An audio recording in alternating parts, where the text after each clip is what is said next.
Minta maaf saya sentuh sikit dia. Isu orang hidup berbuat baik untuk orang mati sampai tak? Ini isu hari ini. Orang hidup buat benda baik untuk orang mati. Sampai tak? Hari ini kadang-kadang buat badal haji. Jariah untuk mak ayah dia. Tahlil untuk mak ayah dia. Sampai tak kepala? Ini isu hari ini. Isunya pernah orang tanya seorang ustaz. Ini minta maaf lah, saya tak payah sebut ustaz mana. Ini benar berlaku. Seorang tanya seorang ustaz. Ustaz, kalau saya nak buat tahlil untuk arwah mak ayah saya yang dah meninggal, boleh tak? Dan sampaikah pahala kepada mereka? Itu soalan. Ustaz tu jawab, boleh buat dan insya-Allah pahala sampai. Tu ada ustaz jawab. Ada ustaz jawab boleh buat dan pahala sampai insya-Allah. Maka betul lah orang buat tahlil untuk mak ayah dia. Mana jemaat tahlil. Tak cukup lah jemaat bulan puasa bagi-bagi duit masjid suruh buat tahlil mak ayah dia. Bayar duit untuk masjid. Senarai nama 20 nama. Tok nenek dia semua masuk. Masjid ini lah 20 orang nama, nah RM50. RM50. Nama 20. Tak apa lah bagi masjid. Tanya ustaz tadi, ustaz tak sampai. Kita akan buat, orang masjid akan buat, tak kira siapa buat sampai. Orang apa buatlah tahlil. Lepas tu orang lain tanya ustaz lain. Ustaz, kalau saya nak buat tahlil untuk mak ayah saya dah meninggal, boleh tak? Sampai tak pahala? Ustaz tu jawab, buat tu boleh. Boleh buat, nak buat lah. Cuma sampai tak sampai, itu urusan Allah. Kita tak tahu. Terencak sikit. Tak apalah. Tanya pula ustaz yang ketiga. Ustaz tu utara sikit lah duduk dia. Tanya soal ustaz utara sikit lah. Ustaz, nak tanya soalan. Bolehkah kalau saya dapat tahlil arwah untuk mak ayah saya dah meninggal, nak sampai kepala pada mereka? Ustaz tu jawab, tak boleh. Bid'ah. Sesat. Masuk neraka. Siapa buat masuk neraka, orang yang buat masuk neraka. Ini jadi isu hari ini. Ustaz ni kata boleh buat, pahala sampai. Itu ramai orang buat. Ustaz ni kata buat boleh. Sampai tidak itu hak Allah, urusan dia. Bukan urusan kita lagi dah. Jawab ustaz yang tiga pula, tak boleh bid'ah. Sesat. Masuk neraka. Ustaz Nabi tak pernah buat. Abang tuan nak kata, ini isu hari ini. Mana yang betul? Mana yang betul? Tak tahu. Kalau tak tahu tu alah, mana yang betul tiga tadi? Yang pertama, tak ada nas. Yang kedua, tak ada nas. Yang ketiga, ada nas. Yang ketiga tak ada nas. Yang tiga mengatakan Nabi tak pernah buat tahlil. Siapa buat bid'ah, sesat, masuk neraka. Ada nas. Apa nas dia? Hadis sahih riwayat Bukhari Muslim. Tuan-tuan, kalau hadis sahih riwayat Bukhari Muslim, kita kata apa lagi? Nak kata apa? Apa kata Nabi? Qala Rasul, iyyakum wa muhdatsatil umur. Fa inna kulla muhdatsatin bid'ah. Wa kulla bid'atin dalalah. Wa kulla dalalah finnar. Sadaqa Rasulullah. Hadis sahih. Muttafaq alaih. Kita kena selut. Makna, maksud, jaga-jaga kamu tentang perkara baru. Ini Nabi kata ni, iyyakum wa muhdatsatil umur. Jaga-jaga kamu tentang perkara baru. Perkara baru apa dia? Benda yang datang selepas aku. Biasa aku tak ada, aku tak buat. Tiba-tiba sekarang kamu buat. Itu muhdatsatil umur. Fa inna kulla muhdatsatin, semua benda baru, benda yang aku tak buat kamu buat, bid'ah. Wa kullu bid'atin dalalah, semua bid'ah sesat. Wa kullu dalalah finnar, semua sesat masuk neraka. Itu hadis sahih muttafaq alaih. Tuan-tuan nak kata apa? Tuan-tuan, macam mana senyap ni bersama ni? Baik. Betul lah, memanglah ada hadis sahih. Cuma dalam konteks ini tuan-tuan, ini pendapat. Dia orang berujar dengan hadis ini, itu pendapat dia orang. Ada orang lain pun ada pendapat dia orang. Ada pendapat dia orang. Pendapat apa lagi dah hadis sahih? Iyalah. Dalam Islam ni tuan-tuan, nak menentukan satu hukum, lebih-lebih melibatkan haram halal, yang melibatkan syurga neraka, sebelum kita tentukan hukum itu, kita kena lihat hadis ini, ayat Quran ini, dalam ketiga di mana dia datang. Lebih-lebih lagi bila ada pertembungan. Bila ada pertembungan, kita kena kaji. Apa pertembungannya? Okey, Nabi kata, siapa buat benda yang aku tak buat, dia terlibat dengan bid'ah. Semua bid'ah sesat, semua sesat masuk neraka. Boleh faham? Okey. Saya tanya tuan-tuan. Zaman Nabi tarawih berapa rakaat? Zaman Nabi tarawih berapa rakaat? 8. Yang pandai-pandai buat 20 siapa dia? Yang pandai-pandai buat 20 siapa dia? Umar. Sayyidina Umar Al-Khattab khalifah yang kedua. Umar pandai-pandai tambah je 20. Zaman Nabi tak pernah berjamaah tarawih. Umar pandai-pandai buat berjamaah. Umar buat benda Nabi tak buat. Mana Umar terlibat dengan bid'ah. Umar masuk neraka. Betul. Siapa pada kata Umar masuk neraka? Kalau tuan-tuan kata Umar masuk neraka sebab terlibat dengan bid'ah, Nabi pernah kata Umar salah seorang 10 sahabat yang pasti akan masuk syurga. Ada pertembungan tak? Bertembung tak? Bertembung. Nabi kata siapa buat benda yang aku tak buat, dia terlibat dengan bid'ah. Bid'ah masuk neraka. Habis Umar buat. Macam mana? Siapa berani kata Umar masuk neraka? Zaman Nabi Quran tak susun. Ini kita nampak Quran kita hari ini Quran ni. Ini bukan buat zaman Nabi, Nabi tak susun Quran. Zaman Nabi Quran ditulis di pelepah-pelepah tamar. Ditulis di ketul-ketul batu. Ditulis di kulit-kulit binatang, disimpan, dikompor, disimpan, dilungguk. Itu Quran zaman Nabi. Sampai zaman Nabi wafat, berlungguk Quran. Datang Abu Bakar tak boleh usik. Tersimpan di rumah Hafsah, anak Umar. Sampai zaman Umar minta Hafsah, wahai anakku, minta Quran ni, aku dah simpan dia elok. Takut hilang, takut apa. Umar ambil daripada Hafsah, Umar komporkan, letak selungguk elok-elok. Datang Osman perintahkan Abul Aswad Ad-Du'ali. Itu dia punya pakar tulisan. Nama dia Abul Aswad Ad-Du'ali. Tuan-tuan kena ingat nama ini. Inilah nama besar yang Osman perintah di Abul Aswad.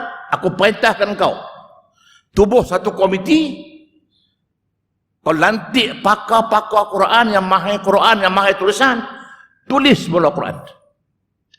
Macam mana nak kenal huruf-huruf Quran, macam mana nak kenal huruf-huruf Arab. Sebab masa itu tuan-tuan, masa Osman, orang yang bukan Arab dah ramai masuk Islam.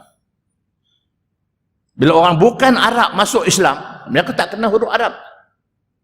Mereka tak kenal huruf Arab. Sebab zaman Nabi, Quran ditulis dengan tarik, titik tak ada, baris tak ada. Mampus tak boleh baca. Orang bukan Arab masuk Islam, dia tak boleh baca Quran, tak kenal. Maka Osman kata Abu Aswad, kau fikir macam mana nak bagi kenal huruf-huruf Quran. Nak pecah kepala fikir.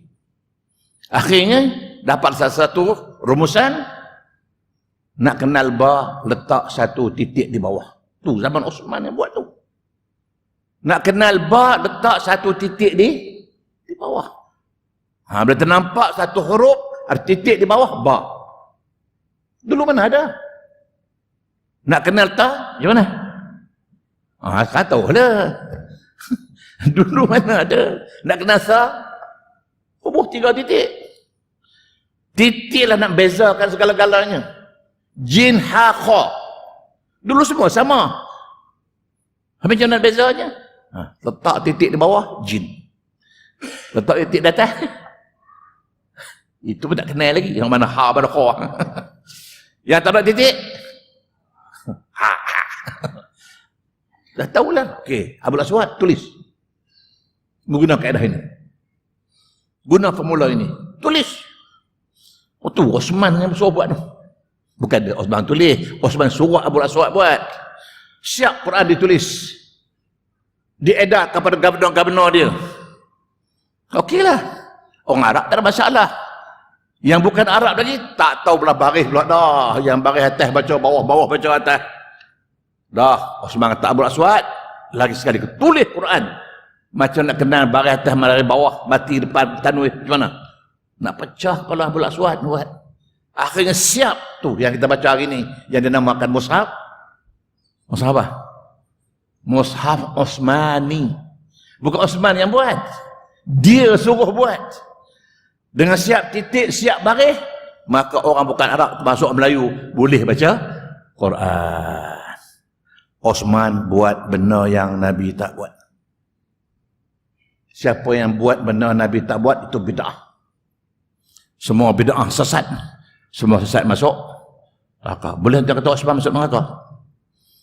Habis ini hadis tadi. Hadis tadi. Hadis tu umum. Siapa yang buat benda Nabi tak buat, dia terlibat bid'ah. Siapa terlibat bid'ah, dia sesat.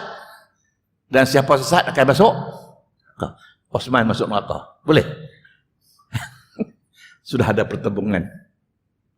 Bila ada pertembungan, maka kita kena kaji hadis ini. Dia datang dalam kategori apa? Mutlak ke? Muqayyad ke? Ta'mim ke? Takhsis ke? Nasyah ke? Mansuh ke? Muqaddam ke? Muakhir? Allah tuan-tuan. Banyak istilah-istilah kita kena guna pakai. Bukan senang menentu hukum tuan-tuan. Bukan senang. Jangan kita baca hadis, oh ni hukum. Tak boleh. Kita kena kaji benda tu. Tu kadang silap kita ni, silap kita ni. Ambil satu hadis, bagi makna, oh tu dia, buat hukum. Tak boleh. Contoh. Minta maaf ya, sebab saya minta maaf dulu. Saya bukan nak condemn siapa, tidak. Contoh. Dalam satu hadis sahih Nabi kata qala Rasul man jarra saubahu lam yaqbalullahu salatahu.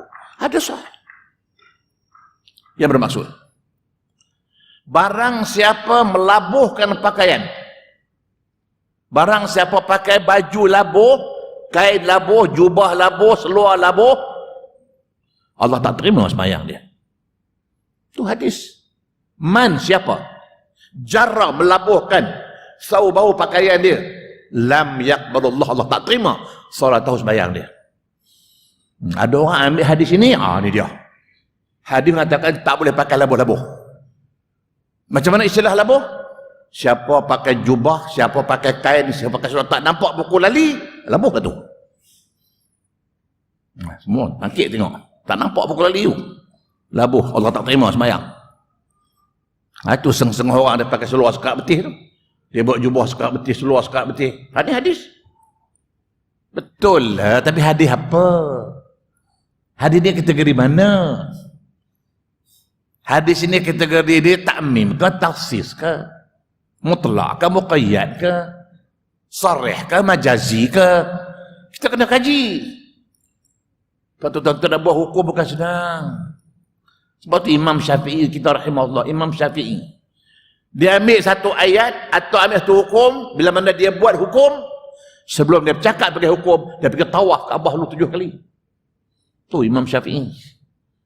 Bukan senang tuan-tuan nak keluar hukum. Ini kita senang sangat menghukum itu haram, ini haram. Tak boleh tuan-tuan, tak boleh. Baik, kalau begitu, hadis tadi mengatakan Osman terlibat benda bid'ah.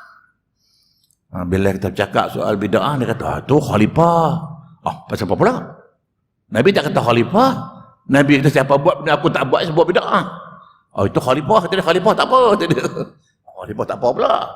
Okey, baik kita hari ni. Nak tanya tuan-tuan. Nabi dulu masa dia sembahyang jadi imam, dia pakai mic tak? Lepas sembahyang Nabi bagi tazkirah, pakai mic tak? Habis ni kita pakai mic ni macam mana? Ni ceramah pakai mic ni. Ada Nabi pakai mic? Bid'ah lah ni. Sesat, masuk neraka. Yang cakap sesat, yang dengar sesat. Semua masuk neraka. Sebab tu kita kena kaji. Bila ulama kaji, buat kajian, ulama kata hadis tadi datang dalam bentuk takmim, untuk umum. Digunakan perkataan kul. Semua yang baru bid'ah. Semua bid'ah sesat. Semua sesat masuk neraka. Baik. Saya tanya tuan-tuan. Dalam satu hadis Nabi dia pernah sebut. Qala Rasul, kullu ibni Adam khatta'un wa khairul khatta'in tawwabun. Itu hadis sahih. Yang bermaksud, Nabi kata, kullu, semua anak Adam buat dosa. Dan sebaik-baik orang yang buat dosa ialah orang-orang yang bertaubat.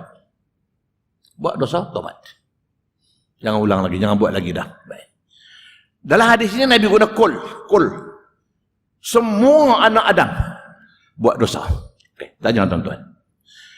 Kalau Nabi kata semua anak Adam, Nabi anak apa?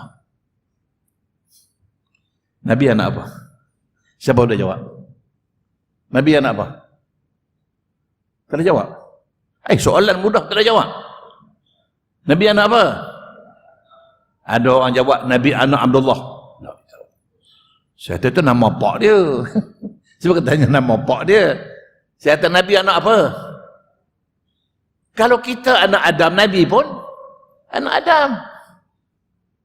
Tak baca ke di akhir surah Al-Kahfi? Di akhir surah Al-Kahfi. A'udzubillahi minasyaitonirrajim. Qul innama ana basyarum mislukum yuha ilai, ila akhir ayat. Katakanlah wahai Muhammad, sesungguhnya aku ini manusia sama seperti kamu. Kalau kamu ada mak, ada ayah, aku pun ada mak, ada ayah. Kalau kamu manusia, aku pun manusia. Kalau kamu anak Adam, aku pun anak Adam. Maka Nabi kata, semua anak Adam buat dosa. Apakah Nabi buat dosa? Sebab Nabi juga anak Adam. Nabi kata, semua anak Adam buat dosa. Apakah Nabi buat dosa? Apa tuan jawab? Apakah Nabi buat dosa? Nabi tak buat dosa. Pasal apa? Habis tadi Nabi kata semua anak Adam buat dosa. Itu mana hadis ini datang dalam bentuk takmim. Mana-mana hadis, mana Quran datang dalam bentuk umum, kita kena kaji, cek di sana ada tak istisna, kecuali. Rupanya ada. Semua anak Adam buat dosa kecuali Nabi seorang yang tak buat dosa. Ataupun sebelum itu Isa dengan Maryam tak buat dosa. Pasal apa? Allah sebut dengan firman-Nya, a'udzubillahi minasyaitonirrajim, inni u'izuha bika wa dzurriyyataha minasyaitonirrajim. Kami selamatkan, kami lindungi Maryam dan zuriatnya daripada syaitan. Syaitan tak ganggu Maryam, syaitan tak ada ganggu Isa. Betul mereka tak buat dosa. Kita ni buat dosa ni syaitan suruh. Syaitan banyak sangat. Isa dengan Maryam, syaitan tak masuk dalam badan dia orang. Betul dia orang tak buat dosa. Termasuk Nabi. Nabi masa lahir syaitan masuk. Tapi dibersihkan jiwa dia. Berapa kali Nabi kena buat operasi, belah dada, bersihkan jiwa dia. Dia jadi maksum. Lain pada Nabi semuanya buat. Termasuk saya. Dan saya lagi banyak dosa bertuan-tuan. Semua anak-anak berdosa. Kecuali, mana ada kecuali. Tonton rujuk pula ayat 6 surah Al-Ma'idah. Ayat 6 surah Al-Ma'idah. A'udzubillahi minasyaitonirrajim. Hurrimat 'alaikumul maitatu wad-damu wa lahmul khinzir, ila akhir ayat dan seterusnya. Sadaqallahul azim. Yang bermaksud, diharamkan ke atas kamu semua jenis bangkai, semua jenis darah dan daging babi. Buka tafsir itu. Diharamkan atas kamu semua jenis bangkai. Asal bangkai haram. Asal darah haram. Daging babi memanglah haram dah, tahu dah. Siapa kata tu? Allah kata. Allah kata bangkai haram. Apa dia bangkai? Apa dia maitah? Buka ada tafsir. Ijma' ulama mengatakan takrif bangkai ialah binatang yang mati yang tidak disembelih mengikut sembelihan syarak. Binatang yang mati yang tidak disembelih mengikut sembelihan syarak, maka dia adalah bangkai. Hukumnya haram. Nak tanya perempuan pergi pasar beli ikan, mati ke hidup? Kita pergi pasar beli ikan, mati ke hidup? Mati ke hidup? Sembelih dah. Bangkai. Dia makan. Ini Quran sebut. Ini Quran sebut. Semua bangkai haram. Bangkai ialah binatang yang mati yang tak disembelih mengikut sembelihan syarak. Tuan-tuan pergi pasar beli ikan. Ikan kecil, ikan besar. Mana ada sembelih? Tanggung balik ikan pelotan, ya Allah. Buat gulai. Haram tu. Habis? Bahkan ulama kata ini ayat juga datang dalam bentuk ta'min. Di sana mesti ada kecuali. Betul lah. Quran kata haram, Nabi kecuali kan? Apa Nabi kata? Qala Rasul, uhillat lana maitatani wa daman. Fa ammal maitatani al-jarradu wan nun wa ammad damani al-kabidu wat tahal. Walaupun Allah mengharamkan semua jenis bangkai, tapi kata Nabi, kita dihalalkan dua jenis bangkai. Kecuali. Ada kecuali. Kita dihalalkan dua jenis bangkai. Yang pertama belalang. Belalang kalau dia mati pun boleh panggang, boleh makan. Tapi orang Melayu tak makan belalang. Untuk tu Arab makan belalang. Kalau dia nampak belalang mati, panggang balik boleh makan. Saya dulu masih kecil-kecil suka je makan belalang. Tangkap belalang sebesar tu, patah kepala, cucuk dari dia layu atas api. Makan, sedap. Dia banyak protein tu, belalang. Kalau dia mati pun boleh makan. Wan nun, dia kedua dia tak kata ikan. Dia kata hidupan laut. Wan nun madu hidupan dalam laut. Apa sih hidup dalam laut? Kalau dia mati, belum sampai peringkat damul masfuh, dah busuk, dah hanyir, dah kembung, tak payah. Tapi selagi belum sampai peringkat damul masfuh, sampai peringkat dah busuk, dah hanyir, boleh makan. Tuan-tuan pergi pasar cium ikan busuk tak? Busuk ikan ke busuk kentut? Takkanlah ikan busuknya tu kok, tak ada belum lagi. Ya? Okey, makan. Kita pergi laut. Tengah-tengah berdayung sampan, jumpa duyung seekor baru timbul, baru mati. Tanggung balik buat ulai. Hidup dalam laut. Duyung ni ada ke? Ada ke duyung? Dongeng kot. Itu pun umum lagi. Umum lagi. Walaupun hidup dalam laut, kecuali, ada kecuali lagi tu. Apa dia? Yang buruk rupanya. Tak kira lah ikan ke apa dalam laut yang buruk rupa. Tak boleh. Dugong contohnya. Besar dugong. Kalau duyung tak ada, dugong ada. Dugong dia comel ke buruk? Tengok muka dia, ya Allah, berjuntai hidung atas mulut, mana ada comel. Tak usah makan. Kecuali yang beracun. Jangan makan. Kecuali yang hidup di dua alam, jangan makan. Mana ada kecuali, kecuali. Maka samalah hadis awal tadi. Hadis yang mengatakan semua benar-benar itu bid'ah, semua bid'ah sesat, semua sama sunnah, tak ada kecuali. Habis ni pakai mikrofon macam mana? Osman macam mana? Umar macam mana? Itu mana ada kecuali. Nabi juga kecualinya. Dalam hadis lain Nabi sebut dengan sabdanya qala Rasul. Ada kecualinya. Apa kata Nabi? Man sanna fil islami sunnatan hasanatan fa'umila biha ba'dahu kutiba alaihi ajrahu wa ajra man amila bihi ila yaumil qiyamah wa la yanqusu minhu syai'. Sadaqa Rasulullah. Yang bermaksud, barang siapa yang mensunnahkan dalam Islam ini, hal agama ini, tak kira lah nak ceramah nak apa ke, barang siapa mereka cipta, barang siapa mengadakan sesuatu dalam Islam, sunnatan hasanatan, satu sunnah yang baik. Betul ulama kata bid'ah ada dua jenis, ada bid'ah hasanah, ada bid'ah sayyi'ah. Bid'ah ada dua. Dia buat benda baik. Lepas sembahyang kita wirid. Betul Nabi tak wirid. Tapi wirid ni apa yang tak baiknya? Kita baca Quran. Kita baca Allah mantas salam wa minkas salam, tak boleh kan? Tak baik ke? Betul kita baca pula wa ilahukum, tak baik ke? Apa salahnya? Padahal yang kita baca dalam sembahyang, lepas sembahyang tu, kalau tuan-tuan pergi Mekah, sebelum tuan-tuan pergi ke Jeddah, cuba pergi masuk dalam masjid di Jeddah, masjid dalam laut tu. Tuan-tuan selalu pergi masjid di Jeddah tu. Dah pernah masuk kan? Masuk masjid Jeddah, tuan-tuan tengok di dinding tu.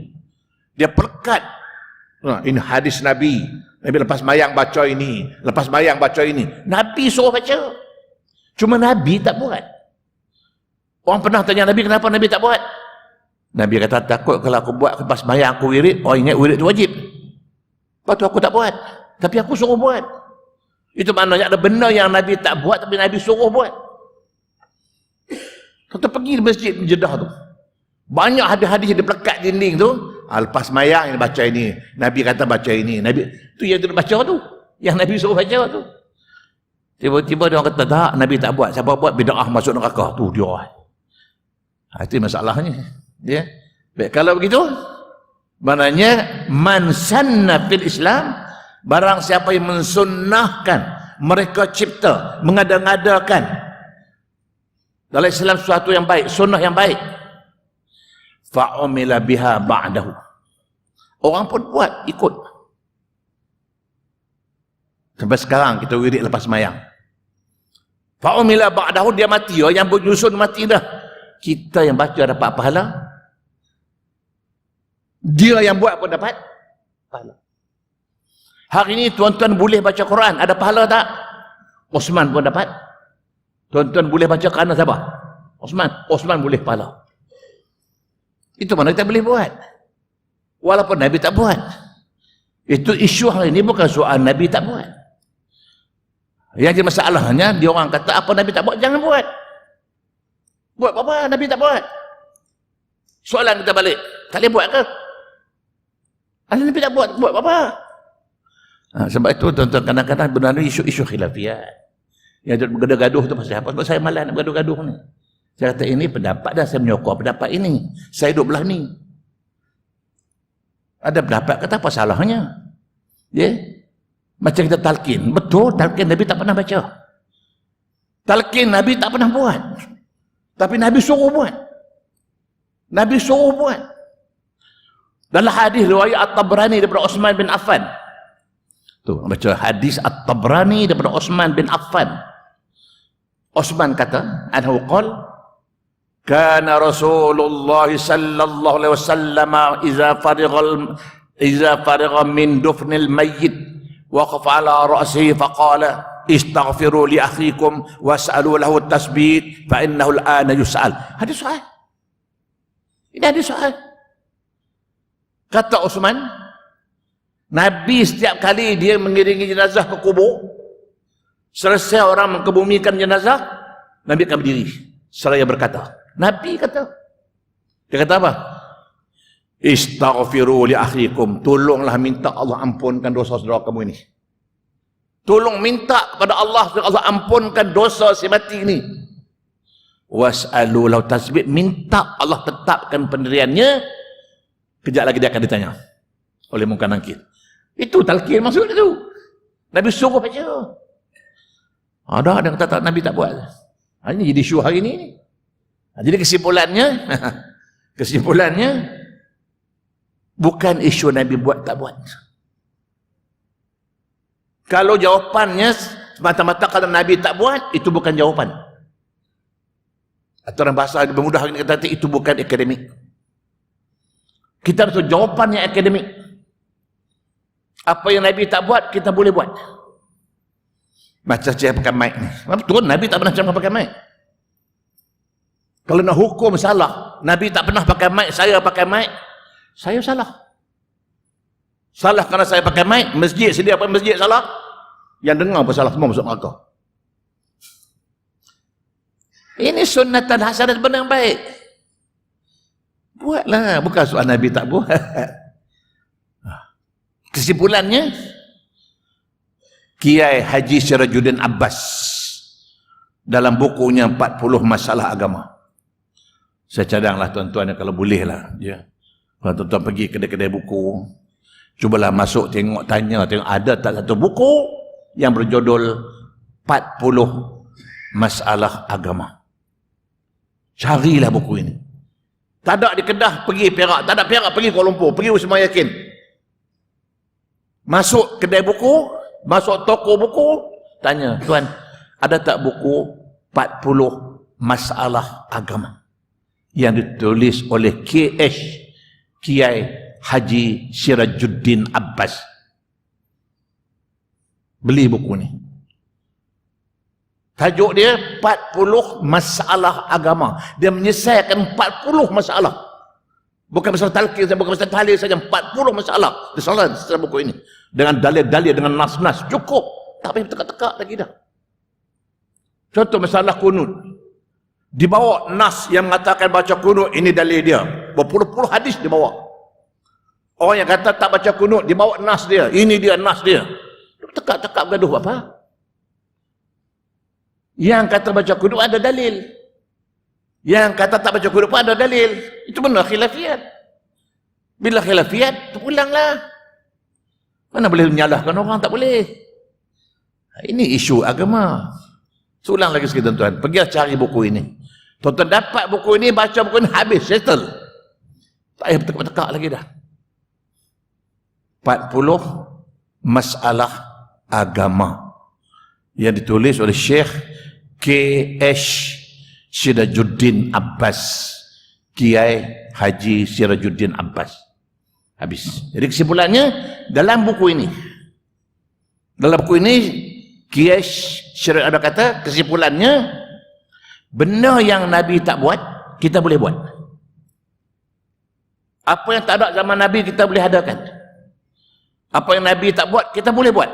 Dengan dua syarat. Dengan dua syarat.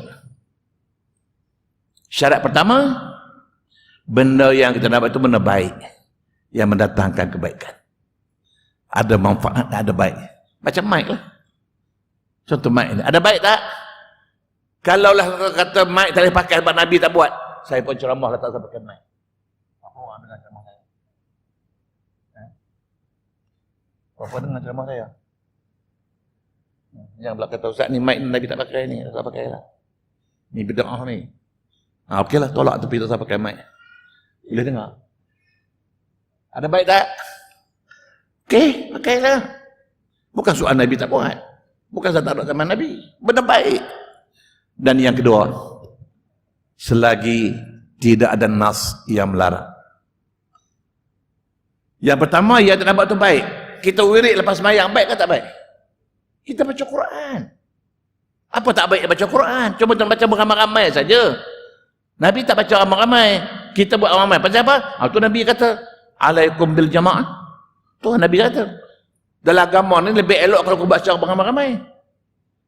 Dalam hadilah Nabi kata, al-barakah fi jamaah. Keberkatan akan datang dalam kumpulan berjamaah. Habis. Tolak macam mana? Dah kata Nabi tak buat. Itulah jawapan. Itu bukan akademik.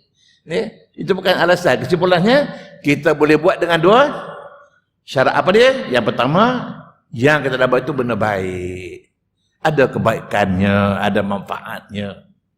Dan yang kedua, selagi tidak ada nas yang melarang. Kalau tuan-tuan baca-baca kitab, jumpa nas. Nabi kata, bila ceramah jangan pakai mikrofon. Ini hadis. Tak pakai. Ada Nabi larang pakai mikrofon? Tak ada pun. Okey, itulah kesimpulan.